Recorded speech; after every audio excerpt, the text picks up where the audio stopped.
വാർത്തകൾ തുടരുന്നു. ഖത്തർ അമീർ Sheikh Tamim bin Hamad Al താനി 2 ദിവസത്തെ ഔദ്യോഗിക സന്ദർശനത്തിനായി ഇന്ത്യയിലെത്തി. 7 മണിയോടെ ഡൽഹി വിമാനത്താവളത്തിലെത്തിയ അമീറിനെ പ്രധാനമന്ത്രി നരേന്ദ്രമോദി സ്വീകരിച്ചു.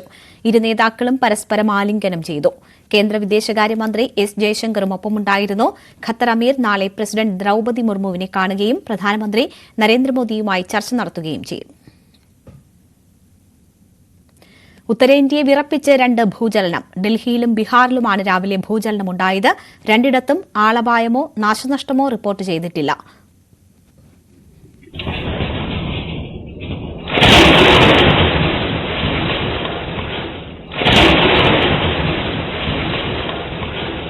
പുലർച്ചെ 5:36 ഡൽഹി കുലുങ്ങിയത്.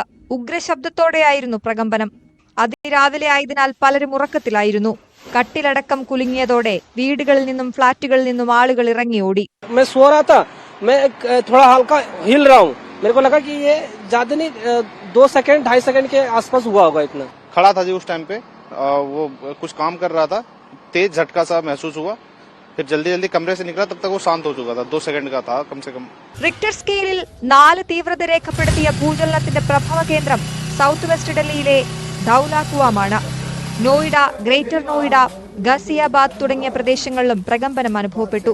ഡൽഹി കുലുങ്ങിയതിന്റെ ഞെട്ടൽ മാറും മുമ്പേ 8 മണിയോടെ ബീഹാറിലും 8:15 സിക്കിമിലും ഭൂചലനമുണ്ടായി. സിവാൻ പ്രഭവ കേന്ദ്രമായ ഭൂചലനത്തിലും റിക്ടർ സ്കെയിലിൽ 4 തീവ്രത രേഖപ്പെടുത്തി. സിക്കിമിൽ നേരിയ ഭൂചലനമാണ് അനുഭവപ്പെട്ടത്. തുടർചലനങ്ങൾക്ക് സാധ്യതയുള്ളതായി നാഷണൽ സെന്റർ ഫോർ സീസ്മോളജി അറിയിച്ചു. ആശങ്കപ്പെടേണ്ട സാഹചര്യമില്ലെന്നും മുൻകരുതലുകൾ പാലിക്കണമെന്നും പ്രധാനമന്ത്രി അഭ്യർത്ഥിച്ചു. National desk, news 18.